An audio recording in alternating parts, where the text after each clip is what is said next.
2 days later, on the 22nd, two more killings occurred. The first one was right here in front of the Civic Center Hotel, where an unsuspecting Neil Moynihan was walking home with a gift teddy bear for his kid sister when he was shot 3 times in the chest.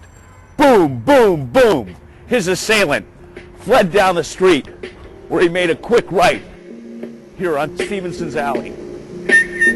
Moynihan's killer came here to Gough and Stevenson, where he made a left. And it was here at the bus stop that he encountered Mildred Hostler.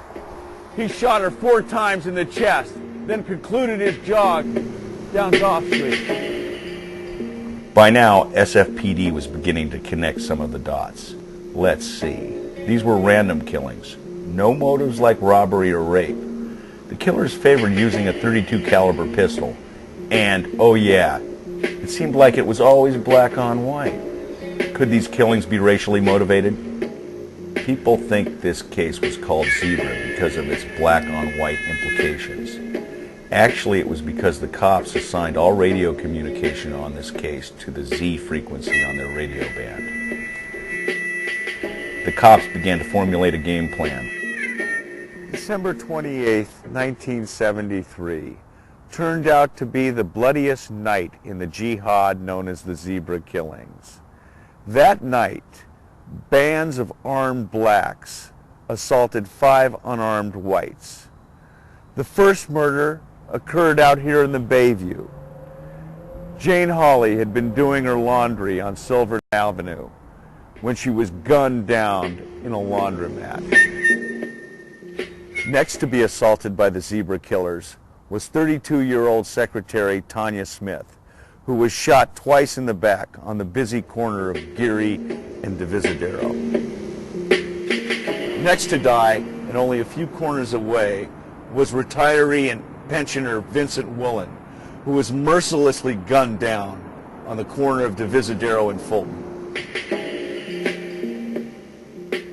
84-year-old John Bambick had been living on SSI payments and dumpster diving when he was attacked at his flop on 9th and Howard.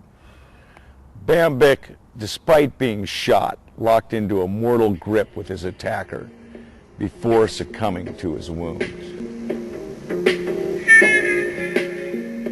The last killing that night occurred in the Excelsior. 23-year-old Roxanne McMillan had been moving into her new apartment when she was shot twice in the back.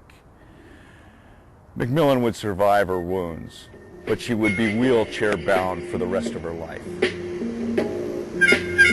Yeah, the city was withdrawing into its shell. The streets deserted and devoid of life. Tourists stayed away in droves, and the newspapers printed stories about a fanatical sect of young black men whose initiation rites included killing white people, and the cops were getting nowhere fast. But the killing spree subsided for a few months, and the city began to breathe a collective sigh of relief. Yeah, April put an end to that, because on the first day of that month, jihad was resumed. While on their break, 2 young Salvation Army cadets were shot out in front of this Mayfair market. Thomas Rainwater died, and Linda Story, she survived. Mayor Joe Alioto pressured Police Chief Scott to do something drastic. SFPD began profiling young black men and started to randomly question those fitting the profile. Sounds like a similar reaction to a jihad directed from a guy named Bin Laden. And like the measures designed to thwart Al-Qaeda, the ACLU and the NAACP stepped right up to decry this procedure as racist and unconstitutional. A federal judge agreed and suspended profiling.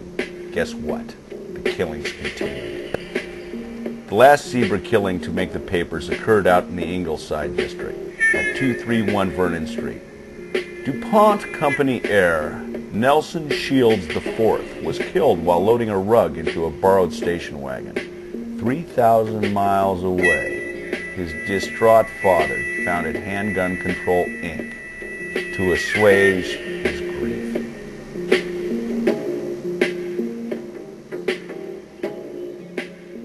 After 6 months of holding San Francisco in the complete grip of terror, after dozens of eyewitnesses had given testimony, after thousands of black men had been harassed and racial profiled, the San Francisco Police Department finally cracked the zebra case. Yeah, and it was in the most common of manners. A snitch, lured by the prospect of a $30,000 reward. Yeah, Anthony Harris worked here in this building, which was, back then, the Black Self-Help Moving Company. Yeah, Harris squealed on his comrades and gave them all up.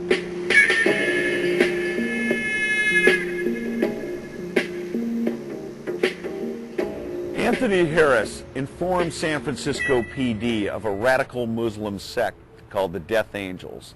They attained heaven by killing whites. They had their own point system for each type of white they killed. Does that sound like any jihad that you've heard of lately? San Francisco police knew that Harris was the real deal. Why? Because he gave them intimate details of a kidnap, torture, and murder that occurred to a John Doe in this very building. San Francisco PD had not released any details of this murder because the victim had been a transient.